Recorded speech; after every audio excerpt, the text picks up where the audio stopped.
Hey, so when you're filming movies, As you do. from a producer's standpoint, Okay. how do you keep it together? Money. You think so? The producers, they dangle the money. They do think so. Does the producer? How much money does a producer make? Because you see these contracts and stuff get leaked for like actors and stuff. What was it? Robert Downey Jr. when he was making those Marvel movies was like, I'm not making another Avengers movie unless you pay me like $5 million extra dollars or something like that. And he was like throwing a whole fit. So if actors can do that, which arguably you can't have a movie without the actor that you're doing, but you also definitely can't have the movie without the producer. So how much are we paying producers? I think most of the time, see, this is the thing too. I don't know the difference between an executive producer and the producer.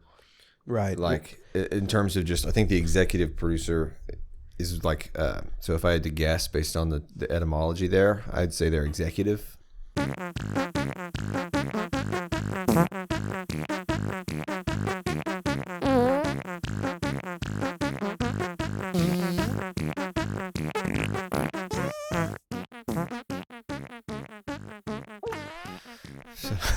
So they execute things. So maybe I just don't understand the nature of it. Maybe producers just fund it and they they do, have royalties. Yeah. So the director makes the movie. They're the guy That's in what charge. I meant director. I didn't mean producer. That's okay. Now we're talking about producers. The producers are the guys who put up the money, and usually they are the ones who own a production company as well. So like they'll supply. It's like a movie studio is the people who pay for it. Right. And so I think sometimes studio executives are producers listed, but then also like production companies. Yeah, the producers put up the money and then they reap the rewards. They reap the reward. Yeah, They're like the investors of the movie. but that's also what the studio does. So like you can have a movie that is not a studio is not producing, like at Warner Brothers, and you can have it just produced by individual investors. That brings up a good point. Speaking of terrible segues, we have some voicemails that we do have listen voicemails. To. We have quite a few. Yes. Should we listen to one right now? Let's listen to one right now. Okay. Hey, this is Paul. As they say, first time, long time. I wanted to hear a discussion about guilty pleasure movies, which is described as movies that you are not necessarily proud that you enjoy them so much, but you do enjoy the heck out of them. Not the movies that you tell people you like so you sound smart, but the ones that you watch to make you happy. Mine would be mid-90s Michael Bay / Jerry Bruckheimer movies like Con Air and The Rock. Anyway, love to hear a discussion on this. Love the show. Thanks. Bye.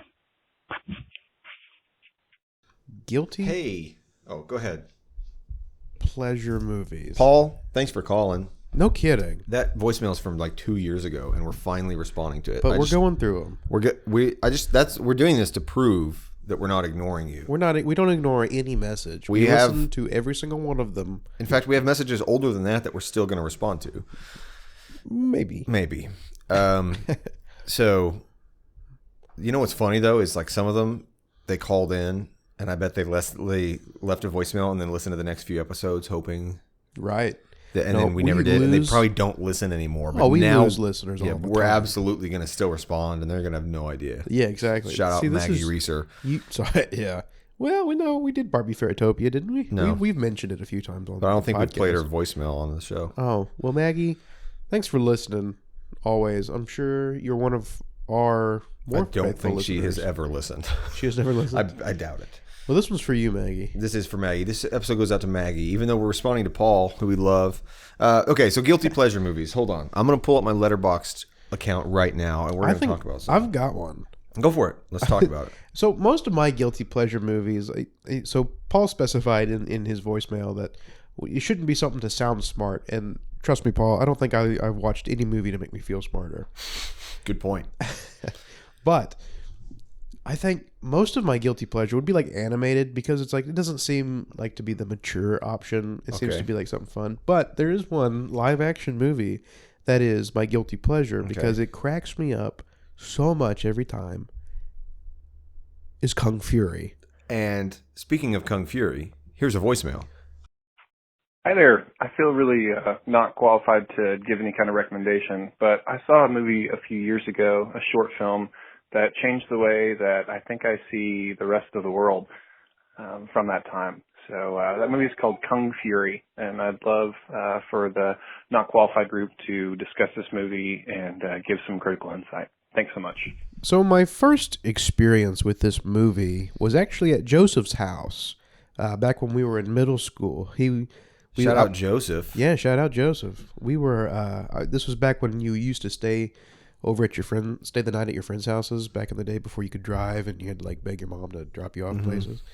Well, Joe was like, "I have a movie for you." And I said, "Oh," and he said, "It's called Kung Fury," and he described it as a dub over another dub. So it was an old kung fu movie that. No, I think that's Kung. Is that Kung Pao? What's Kung Fury? They're different. I get them mixed up too. Hold on. Did I totally ruin this? No, it's okay. Keep talking about that because I think that's Kung Pao. Let me look. Kung Pao Enter the Fist, right? Right. Well, what's his name? He dubbed over the entire dub. Yeah. Oh, it's Kung Pao. So what's Kung Fury? Kung Fury, I have seen. Have I seen it? Kung Fury. I might need to look this up too, so I can read about it. It came out in 2015. It's like 30 minutes long. It's like a short film, and all I remember is that there's some dudes that have like kung fu superpowers that fight Nazis, and dinosaurs. There's dinosaurs and Nazis in the movie. That's all I remember. Oh, is that the crazy? Yes. So I haven't. It was a short film. It was on YouTube, right? Maybe. I'm being honest. I really have no clue. I don't remember anything. But well, these movies have Fassbender's in it. They have the same vibe to them. I mean, they've got the same. They're about the same quality of movie. I get them mixed up because they're both really dumb, funny little goofball things. But I really have nothing to say about Kung Fury because I remember nothing. They just released another one. But I think that it'd be funnier if we just talk about Kung Pao instead, because that's not what Zachariah asked for. Shout out Zachariah. Go ahead and talk about Kung Pao. Because Kung Pao is one of the worst things ever created. It's infinitely creative. It's infinitely stupid. It's so dumb. Well, it's just the idea of it that one guy made it. One guy acted out all the parts, did all the voices over a movie that already existed, and totally changed the way the movie went. And it's also he also edited himself into the film. Yeah, he's in it, and it actually looks like pretty decent. It looks like he's really there. It looks like he's there. No, that's what it is. It's the like compositing is actually pretty good, which is hilarious. Like what's a family friendly way to say like crap posting? Yeah, it's like YouTube poop. Yeah, you're right. You remember YouTube poop back in the day? That's what the comedy level of that. Well, it's a little bit more sophisticated, I would think. Yeah, it's not quite as bad. Oh, YTP, but one of these, it's definitely a guilty pleasure movie. I'll watch it whenever anybody else wants to watch it. Okay, well, there's one for you.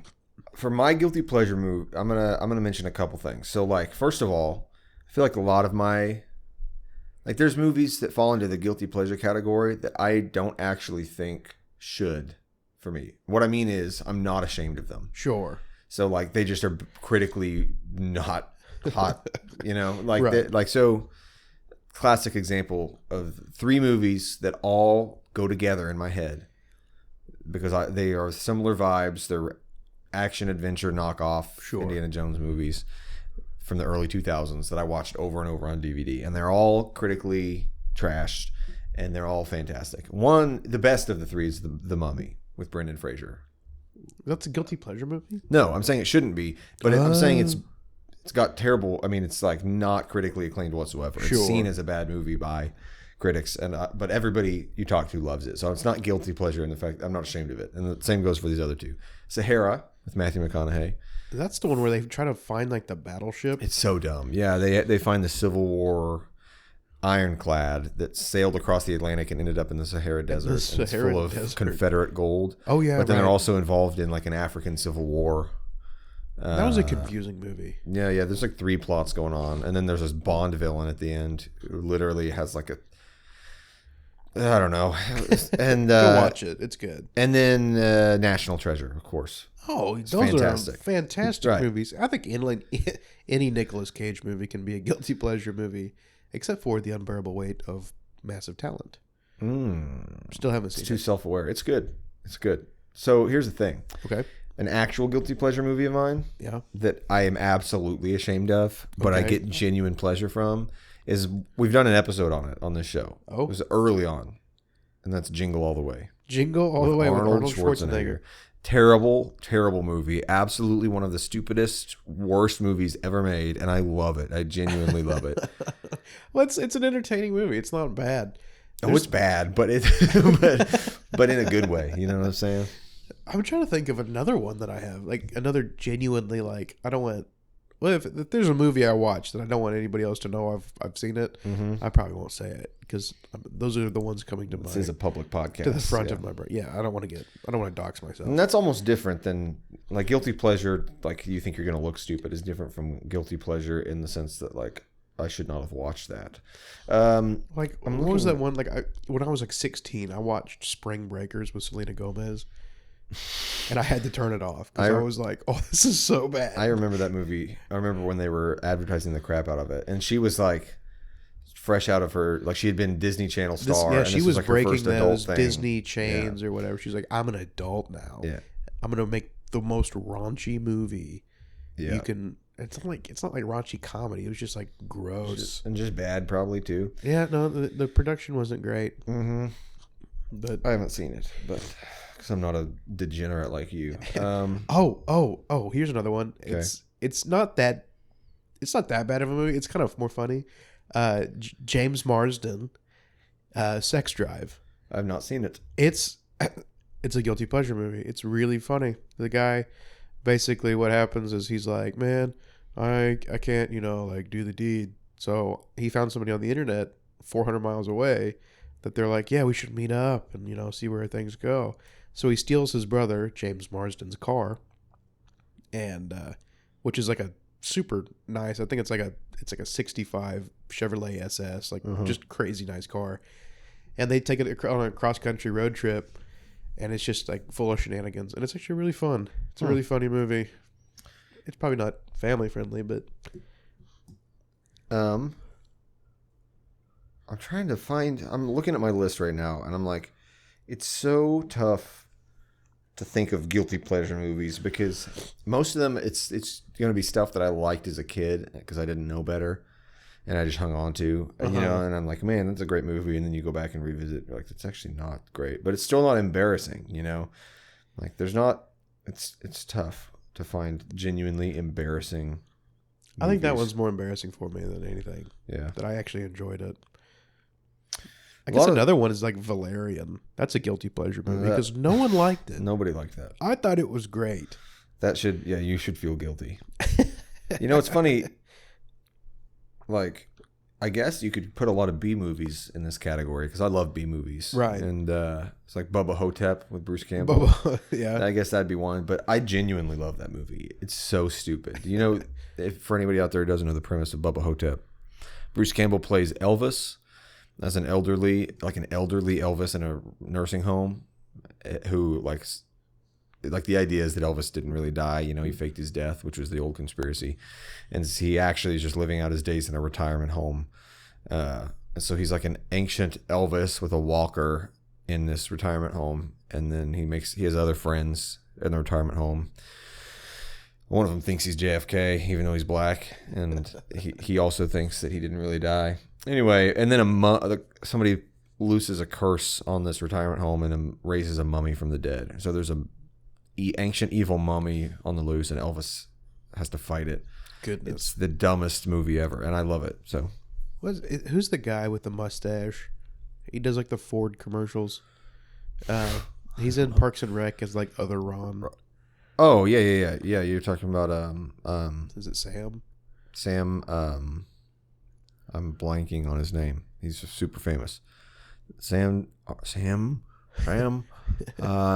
He's the narrator from Big Lebowski. From Big Lebowski. Freaking. What else is he in? He's in like the new.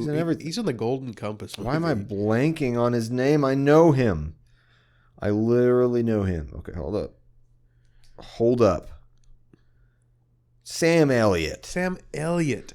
Yeah. He was in a movie called That Time I Killed Bigfoot. And Oh Then yeah, I the Killed man who Hitler, killed Hitler and then the Bigfoot. and then Bigfoot. That was actually kind of an interesting. We watched movie. that together, and it had what's his name from Office Space in it. Sure. The main character. He played the government agent. In Office Space. He was the main character in Office Space. He played the government agent in the Bigfoot movie. Oh, okay. I don't know. I don't remember anything about that movie. I That don't definitely really- would be a guilty pleasure if it is indeed pleasure at all. I don't know if it's This good. was a really off the cuff episode. Yeah.